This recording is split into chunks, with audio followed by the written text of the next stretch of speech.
Hello students, तो आज की इस वीडियो में हम लोग डिस्कस करेंगे बीए इंग्लिश ऑनर्स सेमेस्टर 5 का सिलेबस।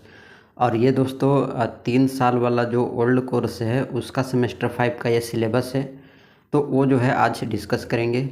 तो इसमें जो 4 पेपर पढ़ने हैं, कौन कौन से पेपर पढ़ने हैं, तो पेपर 1 में आपको पढ़ना है कोर 11, ठीक है। और पेपर 2 में कोर 12 पढ़ना है। फिर पेपर 3 है डीएससी 1 है और डीएससी 2 है, ठीक है। तो ये 4 पेपर आपको सेमेस्टर 5 में पढ़ने हैं, ठीक है। और ये 3 साल वाला कोर्स वाला जो है ये सिलेबस है, ठीक है। 4 साल वाला जो न्यू सिलेबस है वो भी अपलोडेड है इस चैनल पर। तो जा करके आप प्लेलिस्ट चेक करना सिलेबस वाला, तो उसमें आपको मिल जाएगा, ठीक है। और उससे पहले अगर आप चैनल पर नए हैं तो चैनल को ज़रूर सब्सक्राइब करना है, लाइक करना है और शेयर करना है, ठीक है। तो हम लोग इसको स्टार्ट करते हैं। और अगर इस टॉपिक से, यानी जो अभी जो पेपर स्टार्ट कर रहे हैं, अगर इस टॉपिक से किसी में भी दिक्कत होगा तो आप कमेंट बॉक्स में ज़रूर बताना, उसको जो है दूर करने का प्रयास किया जाएगा। तो सबसे पहले कोर 11 में आपको क्या पढ़ना है, तो वुमेन्स राइटिंग पढ़ना है, ठीक है। और जैसा कि आपको पता है कि 25 मार्क्स का आपका इंटरनल एग्ज़ाम होता है, ठीक है। और 75 मार्क्स का जो है एक्सटर्नल होता है, ठीक है, जिसमें 3 घंटा दिया जाता है और इंटरनल एग्ज़ाम में 1 घंटा दिया जाता है, ठीक है। तो ये चीज़ आपको पहले से ही पता है। और ये 25 और 75 मिला करके 100 हो गए। यानी पास मार्क्स आपको कितना चाहिए, तो एमएससी यानी इंटरनल और एक्सटर्नल मिला करके आपको 40 मार्क्स चाहिए पास होने के लिए, ठीक है। तो ये चीज़ आपको पता है। उसी तरह से यहाँ और भी इन्फॉर्मेशन है कि जैसे यहाँ जो मिड सेमेस्टर एग्ज़ाम होता है यानी इंटरनल जो होता है, उसमें 2 ग्रुप का क्वेश्चन होता है। ग्रुप ए में कंपलसरी क्वेश्चन 5 नंबर का कंटेंट होता है और very short answer type consist होता है 1 मार्क्स का, ठीक है।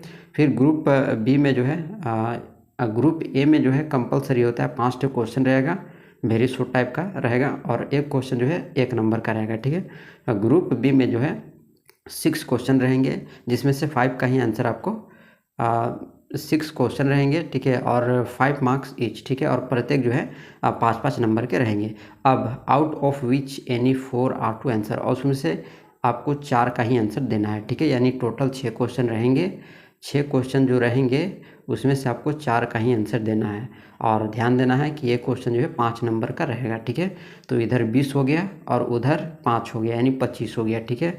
तो ये तो इंटरनल का हो गया। एक्सटर्नल के देख लेते हैं स्ट्रक्चर। तो एंड सेमेस्टर एग्जाम यानी वही एक्सटर्नल हुआ, ठीक है। इसमें क्या होता है कि ग्रुप ए में कंपलसरी क्वेश्चन रहता है। इसमें 2 क्वेश्चन जो है कंटेंट होते हैं। जैसे क्वेश्चन नंबर 1 में जो है वेरी शॉर्ट टाइप का क्वेश्चन रहता है, जिसमें 10 क्वेश्चन रहते हैं, प्रत्येक 1-1 नंबर के रहते हैं, ठीक है। उसी तरह से क्वेश्चन 2 में जो है शॉर्ट टाइप आंसर रहता है, 5 नंबर का रहता है, ठीक है। उसके बाद ग्रुप बी में जो रहता है वो डिस्क्रिप्टिव टाइप क्वेश्चन रहता है, जिसमें से 6 क्वेश्चन ऑफ 15 मार्क्स, ठीक है। यानी 6 क्वेश्चन जो है रहते हैं और उसमें से 1 क्वेश्चन जो है 15 नंबर का रहता है, जिसमें से आपको 4 का ही आंसर देना रहता है, ठीक है। 6 क्वेश्चन रहता है टोटल। 1 क्वेश्चन 15 नंबर का रहता है, लेकिन 6 का आंसर नहीं देना रहता है, देना रहता है सिर्फ 4 का ही, ठीक है। तो इस तरह से आपको ध्यान में रखना है, ठीक है। तो ये उसके बाद अब हम लोग देखते हैं कि फर्स्ट जो पेपर है वुमेन्स राइटिंग। इसमें आपको यूनिट 1 में पढ़ने हैं history of women's writing and feminism. Main themes पढ़ना है, मेजर राइटर्स पढ़ना है, नॉन वाइट राइटर्स पढ़ना है, ठीक है। अगर आप ये पढ़ लिए हैं ठीक है, नहीं पढ़े तो आप कमेंट करना, इस पर जो है एक वीडियो अपलोड किया जाएगा, ठीक है। उसके बाद यूनिट 2 में आपको इमली डिकन्सन का पढ़ना है। I can not live with you, I am wife, I have finished that, ठीक है। तो ये चीज़ पढ़ना है यूनिट 2 में। यूनिट 3 में आपको पढ़ना है उसके बाद यूनिट 2 में एक और चीज़ पढ़ाना है, यूनिस डी सोजा का पढ़ना है, एडवाइस टू वुमेन और बीक्वेस्ट, ठीक है। तो ये यूनिट 2 में ही है, ठीक है। हाँ, अब यूनिट 3 की बात करते हैं। एलिस वालकर का पढ़ना है द कलर पर्पल, ठीक है। यूनिट 4 में आपको पढ़ना है चार्लोटी पर्किंस गिलमैन का द येलो वॉलपेपर, ठीक है। और कैथरीन मैन्सफील्ड का पढ़ना है ब्लीच, ठीक है। और उसके बाद श्वेता देवी का द्रौपदी आपको पढ़ना है, ठीक है। तो ये यूनिट 4 में आपको पढ़ना है, ठीक है। उसके बाद कोर 12 की बात करते हैं। कोर 12 है British literature early 20th century, ठीक है। इसमें भी वही चीज़ है ना, इंटरनल और एक्सटर्नल। इसमें बात करते हैं यूनिट की। यूनिट 1 में आपको पढ़ना है trends in 20th century literature, जिसमें नोवेल है, ड्रामा है, पोएट्री है, ठीक है। यूनिट 2 में E.M. फोस्टर का पढ़ना है ए पैसेज टू इंडिया, ठीक है। उसके बाद यूनिट 3 में G.V. शॉ का पढ़ना है कैंडिडा। उसके बाद यूनिट 4 में W. B. Yeats का पढ़ना है द सेकेंड कमिंग और नो सेकेंड प्रोवाइड, ठीक है। यूनिट 4 में ही आपको पढ़ना है T.S. Eliot का the love song of J. Alfred Prufrock और द होलो मैन, ठीक है। उसके बाद नेक्स्ट पेपर की बात करते हैं DSC 1 की, ठीक है। DSC 1 में आपको पढ़ना है history of English language and it's phonology and morphology, ठीक है। इसमें हम लोग यूनिट देखते हैं कि क्या क्या पढ़ने हैं, ठीक है। तो इसमें यूनिट 1 में आपको पढ़ना है the Indo European family of language, जिसमें कैरेक्टरिस्टिक पढ़ना है और क्लासिफिकेशन पढ़ना है। उसके बाद origin and development of English language, उसके बाद characteristic of old English, grammar, orthography, ठीक है। तो ये पढ़ना है। उसके बाद कैरेक्टरिस्टिक ऑफ मिडिल इंग्लिश पढ़ना है, ग्रामर, ऑर्थोग्राफी। उसके बाद foreign influences and borrowing in old and middle English. तो ये यूनिट 1 में जो है टोटल पढ़ने हैं, ठीक है। उसके बाद यूनिट 2 की बात करते हैं। तो यूनिट 2 में आपको मॉडर्न इंग्लिश पढ़ना है, जिसमें ग्रामर, वोकैबुलरी, ETC आपको पढ़नी है, ठीक है। Expansion of English beyond England, varieties of English, native and non native varieties. उसके बाद rise of standard English, the concept of RP, ठीक ना। तो ये यूनिट 2 में पढ़ने हैं। यूनिट 3 में आपको पढ़ने the phonemes of British RP, articulation of phoneme and allophones, ठीक है, एलोफोन्स। उसके बाद आपको पढ़ना है descriptive and classification of English phoneme, vowel से, प्योर वॉवेल से और डिप्थोंगस से और कॉन्सोनेंट है, ठीक है।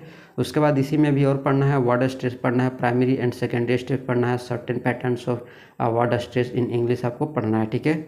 उसके बाद some concept and process in English phonology, assimilation, ellipsis है ना, इलिशन, एस्पायरेशन, नेसलाइजेशन। उसके बाद वॉइसिंग, इपेंथेसिस, ठीक है। तो ये आपको जो है यूनिट 3 में पढ़ने हैं। यूनिट 4 में आपको क्या पढ़ना है, मॉर्फिम, एलोमॉर्फ और मॉर्फ, ठीक है। उसके बाद classification of morpheme, free and bound morpheme, roots and affixes क्या होते हैं वो आपके पढ़ने हैं। एफिक्सेस में आपको पढ़ना है इन्फ्लेक्शनल एंड डेरिवेशनल एफिक्सेस क्या होते हैं, difference between inflectional and derivational affixes. उसके बाद some process of word formation होता है, जैसे एफिक्लेशन होता है, compounding, clipping, back formation, blends, ये सब। उसके बाद morphological structure of English word by using labelled tree diagram, ठीक है। तो ये जो है पढ़ने हैं। उसके बाद नेक्स्ट पेपर की बात करते हैं DSC 3 की लिटरेचर ऑफ इंडियन डिस्पोरा, ठीक है।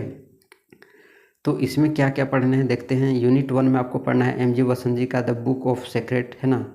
उसके बाद यूनिट 2 में पढ़ना है रोहिंटन मिस्ट्री का ए फाइन बैलेंस, ठीक है। उसके बाद यूनिट 3 में पढ़ना है मीरा स्याल, अनीता एंड मी, ठीक है, मीरा स्याल का अनीता एंड मी आपको पढ़ना है। उसके बाद यूनिट 4 में झुम्पा लाहिरी का पढ़ना है द नेमसेक, ठीक है।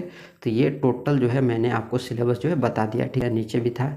तो ये था पूरा सेमेस्टर 5 का सिलेबस। अगर आपको अभी भी कोई कन्फ्यूजन है तो आप कमेंट बॉक्स में ज़रूर बताना, उस कन्फ्यूजन को जो दूर किया जाएगा। तो मिलते हैं नेक्स्ट वीडियो में।